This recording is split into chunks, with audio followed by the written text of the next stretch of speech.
कर्नाटक के कालाबुर्गी जिले की एक विधानसभा सीट है जिसका नाम अलंद है। और इस अलंद सीट पर आखिरी बार जो कांग्रेस पार्टी की जीत हुई थी वो साल 1989 में हुई थी। 1989 के बाद 90 का पूरा दौर निकल गया, 2000 का पूरा दौर निकल गया, 2010, 2020, लेकिन कांग्रेस पार्टी की कभी इस सीट पर जीत नहीं हुई। और 30 से 33 साल बाद 2023 में इस अलंद सीट पर कांग्रेस पार्टी की जीत होती है। अब इसमें एक बात आप समझिए कि 2023 से लेकर 1989 के बीच कितनी बार कर्नाटक में कांग्रेस की सरकार रही, कितनी बार केंद्र में कांग्रेस और कांग्रेस की समर्थित सरकारें रही, लेकिन बावजूद इसके इस अलंद सीट पर एक बार भी कांग्रेस पार्टी की जीत नहीं होती है। अब बड़ा इत्तेफाक है, और इसे मैं राहुल गांधी की नासमझी कहूं या राहुल गांधी की उस टीम की भूल कहूं कि राहुल गांधी की टीम ने अपना पूरा प्रोपेगेंडा फैलाने के लिए और षड्यंत्र रचने के लिए इसी सीट को गलती से चुन लिया। क्योंकि भाई टीम को नहीं पता था कि इस सीट का इतिहास क्या है, इस सीट पर कांग्रेस ने कब कब चुनाव जीता है, कब कब कांग्रेस ने हारा है। राहुल गांधी बकायदा आज एक प्रेस कॉन्फ्रेंस करने फिर से पहुंच गए, जो उनकी मोस्ट अवेटेड प्रेस कॉन्फ्रेंस मानी जा रही थी, जो 17 सितंबर को होनी थी। कब? प्रधानमंत्री नरेंद्र मोदी के जन्मदिन के मौके पर।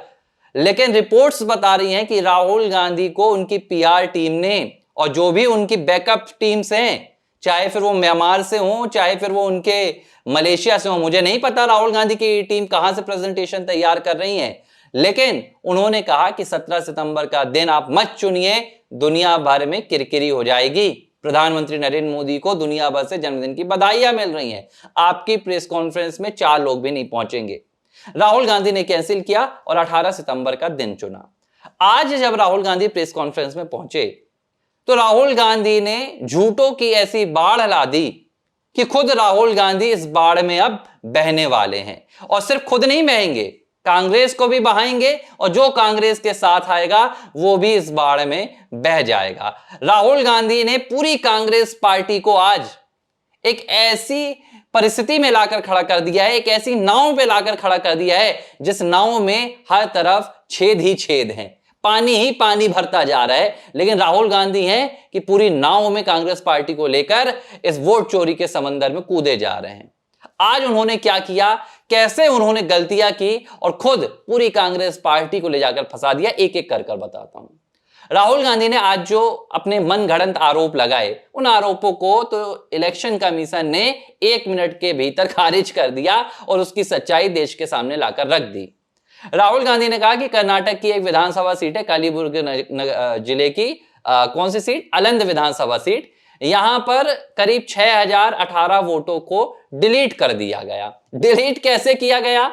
महाराष्ट्र में राहुल गांधी ने आरोप लगाए थे कि चुनाव आयोग ने वोट जोड़ लिए, 90 लाख वोट बढ़ा लिए, लेकिन यहां पर उन्होंने कहा कि कोई समवन है, समवन मतलब जिसका पता नहीं है, कोई अनजान शख्स है, इस देश में कोई भूत प्रेत है, कोई आत्मा सी है, ऐसा लगता है राहुल गांधी बता रहे थे, जो ना तो नजर आती है ना जिसके पास तक पहुंचा जाता है। वो अचानक सुबह 4 बजे वोट डिलीट कर देता है, वो अचानक 6018 लोगों के वोट डिलीट कर देता है, वो अपने पड़ोसी के वोट डिलीट कर देता है। राहुल गांधी इस तरह की कहानी देश को सुना रहे हैं जैसे बच्चों को पहले जो कॉमिक्स आती थी पढ़ने की कि बच्चों का मन बहल जाए और उनको सुनकर नींद आ जाए। ना तो उसमें तथ्य होता है, ना तो तर्क होता है, और ना ही किसी तरह का सबूत होता है। राहुल गांधी ने भी आज कुछ वैसे ही कहानी सुनाई। उन्होंने कहा कि पता नहीं कोई इन वोटर्स के वोट डिलीट कर रहा है, किसी और के नाम पर वोट डिलीट हो रहे हैं। 2-3 उन्होंने उदाहरण दिए, एक उन्होंने गोदाबाई लेकर आए उनका उदाहरण दिया, एक सूर्यकांत जिसको तो वो स्टेज पर लेकर आ गए वो उदाहरण दिया, और कहा कि इन लोगों के वोट मोबाइल के जरिए डिलीट हो रहे हैं। राहुल गांधी ने ये पूरी कहानी दिखाकर देश को चौंका देने वाला हाल बताया कि देखिए देश में कैसे वोट चोरी हो रही है, कोई साजिश हो रही है, कोई षड्यंत्र हो रहा है, कोई सॉफ्टवेयर काम कर रहा है, ज्ञानेश कुमार जो चुनाव आयुक्त हैं वो काम कर रहे हैं। ये पूरा सब कुछ राहुल गांधी ने बताया। इसमें इन्होंने ये भी ऐड किया कि उन्होंने चोरी कैसे पकड़ी राहुल गांधी ने, तो उन्होंने कहा कि अलंद में हमारी एक जो बीएलओ हैं, बूथ लेवल ऑफिसर हैं, तो जानकारी हमें ये मिली कि बीएलओ के रिश्तेदार का वोट चोरी हो गया, वोट डिलीट हो गया, और वोट डिलीट करने वाला पड़ोसी था। पड़ोसी से जाकर पूछा तो पड़ोसी ने कहा नहीं नहीं हमने तो वोट डिलीट नहीं किया। ये राहुल गांधी ने कहानी अपनी चुनाव की, ये वोट चोरी की प्रेस कॉन्फ्रेंस में सुना दी। इस प्रेस कॉन्फ्रेंस के बाद चुनाव आयोग का एक ट्वीट आया और इस ट्वीट ने राहुल गांधी को बुरी तरह धो डाला। पूरी कांग्रेस पार्टी की 135 से 38 साल की सियासत को राहुल गांधी ने खत्म कर दिया। चुनाव आयोग ने कहा कि कोई भी व्यक्ति अपने से चुनाव आयोग की इजाजत के बिना वोट डिलीट नहीं कर सकता है, यानी कि इसका प्रावधान ही नहीं है, कोई प्रक्रिया ही नहीं है। राहुल गांधी ने एक झूठी प्रक्रिया देश के सामने दिखा दी। वोट डिलीट करने का अधिकार किसी भी व्यक्ति के पास है ही नहीं। तो राहुल गांधी ये कौन सी प्रक्रिया बता रहे हैं कि कोई और लॉगिन कर रहा है? कहां लॉगिन कर रहा है? राहुल गांधी ने पूरा प्रोपेगेंडा रचा। मुझे लगता है राहुल गांधी ने खुद भी नहीं पढ़ा, उनकी किसी टीम ने तैयार करके राहुल गांधी को स्टेज पर दे दिया कि जाइए आप इसको सुना दीजिए। एक तो ये बात हो गई। अब दूसरी बात जो राहुल गांधी ने इस पे एड ऑन की, क्योंकि पिछली बार सवाल उठा कि भाई कर्नाटक में तो आपकी सरकार है, तो आपकी सरकार और आपके अधिकारी कर्मचारी वोट चोरी रोक क्यों नहीं पा रहे हैं? तो राहुल गांधी ने कहा कि इन नंबर्स की जांच करने के लिए हमारी सीआईडी की टीम ने चुनाव आयोग को 18 बार खत लिखे और चुनाव आयोग से पूछा कि ये किसके नंबर हैं और कौन डिलीट कर रहा है। तो चुनाव आयोग ने अब तक जवाब नहीं दिया। बड़ी अजीब बात है कि अगर एक नंबर को ट्रेस करना होता है तो एक पुलिस चौकी में बैठा हुआ सब इंस्पेक्टर लेवल का जो अधिकारी होता है, जिसके कंधों पर सिर्फ 2 स्टार होते हैं, उसके पास तक ये पावर होता है कि वो साइबर पुलिस से संपर्क करके किसी भी नंबर को और उसके आईपी एड्रेस को ट्रेस कर ले। ये बहुत सामान्य प्रक्रिया होती है क्रिमिनल लॉ में कि अगर आपको किसी नंबर को ट्रेस करना है तो पुलिस के पास इसका पूरा अधिकार होता है। लेकिन राहुल गांधी के कर्नाटक की सीआईडी नंबर ट्रेस नहीं कर पाई। कर्नाटक की सीआईडी चुनाव आयोग को खत लिख रही कि भैया आप नंबर ट्रेस कर लिख दीजिए, बता दीजिए कि ये नंबर किसके हैं, ये आईपी एड्रेस किसका है। सीआईडी इनको भी नहीं कर पाई। यानी कि राहुल गांधी यहां पर ये बताना चाहते थे कि हमारी सीआईडी ने भी सहायता करने की कोशिश की, लेकिन चुनाव आयोग ने उसको भी दबा दिया। अब आप एक और दिलचस्प पॉइंट देखिए जो यहां पर निकल कर सामने आ रहा है। राहुल गांधी से पत्रकार ने पूछा कि अब तक आपने ये तमाम चीजें तो बता दी कि वोट चोरी हो गई, 6018 वोट डिलीट हो गए, ये हो गया वो हो गया, तो अब आप कोर्ट जाएंगे ना? राहुल गांधी ने कहा मेरे पास 100% सबूत हैं, 100% तथ्यों के साथ उतरा हूं। तो राहुल गांधी इसका क्या जवाब देते हैं? क्या बेहुदा और शर्मनाक जवाब देते हैं। मुझे लगता है कि देश की जनता को सुनना चाहिए। राहुल गांधी कहते हैं लोकतंत्र बचाने की जिम्मेदारी मेरी नहीं है, मैं लीडर ऑफ अपोजिशन हूं, मेरा काम है सच को दिखाना, मेरा काम है देश के सामने सच रखना। अब राहुल गांधी ने यह जवाब पिछली बार भी दिया था। जब राहुल गांधी से पूछा गया था कि आप कोर्ट जाएंगे, तो राहुल गांधी ने कहा मैं जनता की अदालत में हूं। इस बार राहुल गांधी ने अपने जवाब को थोड़ा सा पुख्ता करने की कोशिश की और कह दिया कि मेरी जिम्मेदारी लोकतंत्र बचाने की नहीं है। अब मैं आपको याद दिला दूं कि राहुल गांधी एक लोकसभा के सांसद हैं। लोकसभा का सांसद जब शपथ लेता है तो वो कहता है कि मैं संविधान के प्रति सच्ची निष्ठा रखूंगा, भारत की अखंडता और प्रभुता के प्रति पूरी तरह से अक्षुण्ण रहूंगा। तो संविधान को हाथों में लेकर घूमने वाले राहुल गांधी को इतनी समझ नहीं है कि लोकतंत्र बचाने की जिम्मेदारी जनप्रतिनिधियों की ही होती है। लोकतंत्र बचाने की जिम्मेदारी एक सांसद की होती है, वो लोकतंत्र के सबसे बड़े मंदिर में बैठता है। लेकिन यहां पर खुद को कोर्ट जाने से, रास्ते से बचाने के लिए राहुल गांधी ने कह दिया कि मेरी जिम्मेदारी ही लोकतंत्र बचाने की नहीं है। कल तक जो 2024 में संविधान बचाओ आंदोलन पूरे देश में निकाल रहे थे, आज वो कह रहे हैं लोकतंत्र बचाने की जिम्मेदारी मेरी नहीं है। ऐसा राहुल गांधी ने क्यों कहा, यह मैं वीडियो के आखिरी में बताऊंगा। इसके पीछे एक बहुत गहरी साजिश छिपी हुई है। ये मजाक की बात नहीं है राहुल गांधी का जो जवाब आया है, इसके पीछे बहुत बड़ा षड्यंत्र रचा हुआ है। लेकिन राहुल गांधी के झूठ की मैं और आपको कहानियां बता देता हूं। अब राहुल गांधी कहते हैं कि वोट चोरी हुई किसकी, 6018 वोट कटे, तो ये वोट किसके कटे? राहुल गांधी ने कहा कि ये जो वोट डिलीट किए गए हैं ये कांग्रेस पार्टी के वोट हैं। राहुल गांधी ज्योतिषी भी हो गए। राहुल गांधी को पता चल गया कि ये सभी लोग कांग्रेस पार्टी को वोट डालने वाले थे। लेकिन इसमें है कौन?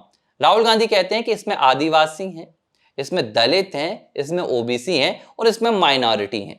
बड़ा इत्तेफाक है यहां पर कि क्या राहुल गांधी और कांग्रेस पार्टी को एक भी सवर्ण वर्ग के जरिए वोट नहीं दिया जाता है?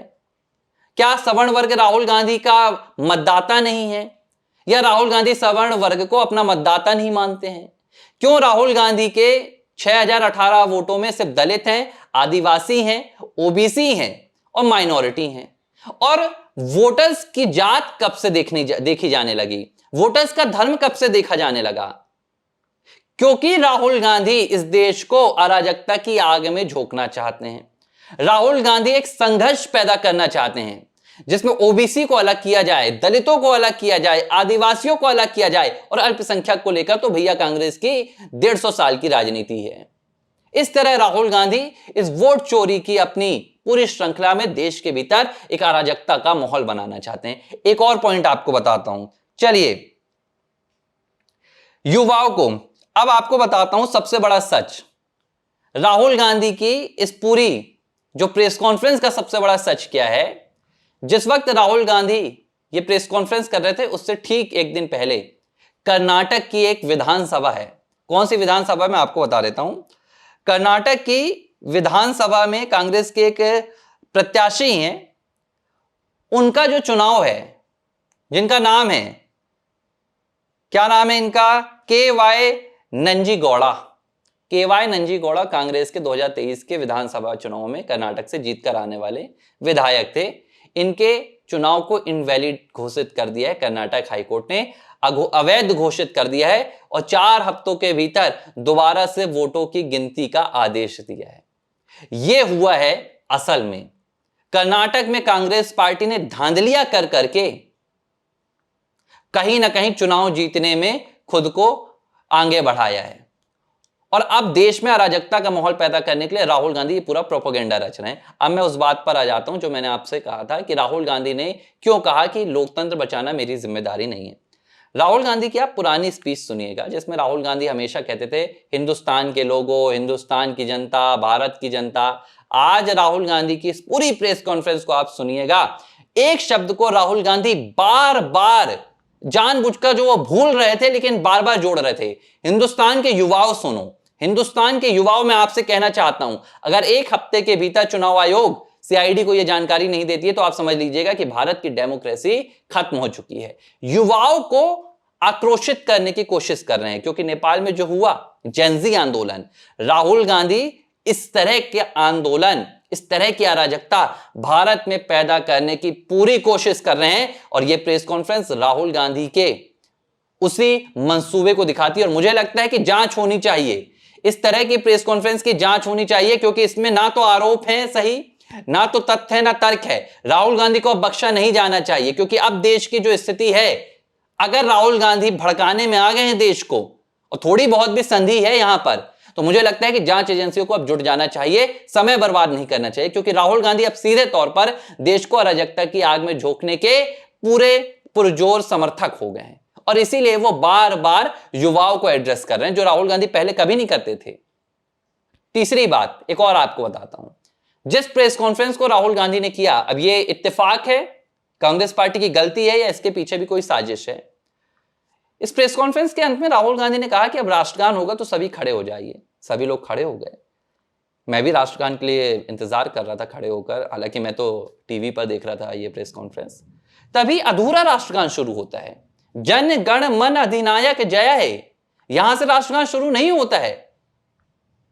पंजाब, सिंध, गुजरात, मराठा, यहां से राष्ट्रगान शुरू होता है। और यह सुनकर मैं हैरान हो गया, राहुल गांधी की इस प्रेस कॉन्फ्रेंस में ऐसी बड़ी गलती कैसे हो सकती है? या जानबूझकर राहुल गांधी अधूरा राष्ट्रगान सुनाकर किसी को कोई बड़ा इशारा दे रहे थे, कोई संकेत दे रहे थे, या भारत को यह संकेत दे रहे थे कि अब वो भारत के टुकड़े करने वाले हैं क्या, राष्ट्रगान के टुकड़े कर कर? मुझे नहीं पता, लेकिन राहुल गांधी को स्पष्टीकरण देना चाहिए कि आखिर में यह गलती से अधूरा राष्ट्रगान बजाया गया या इसके पीछे भी कोई साजिश है। और अधूरा राष्ट्रगान बजाया गया तो राहुल गांधी को इसके लिए माफी भी मांगनी चाहिए, क्योंकि यह संयोग नहीं हो सकता कि जहां राहुल गांधी जिस स्टेज पर कह रहे हैं कि हर चीज 100% मैं पुख्ता लाया हूं, तो राष्ट्रगान अधूरा क्यों लेकर आए हैं? बहरहाल राहुल गांधी का यह पूरा प्रोपेगेंडा 1 घंटे का 1 मिनट के भीतर चुनाव आयोग ने खत्म कर दिया है और यह साफ हो गया है कि राहुल गांधी के पास ना तो कोई सबूत है ना तर्क है, बस वो देश को इस अराजकता की आग में झोंकने की पुरजोर कोशिशों में लगे हुए हैं। एबीसी हिंदी न्यूज, आज ही जुड़िए हर खबर के साथ।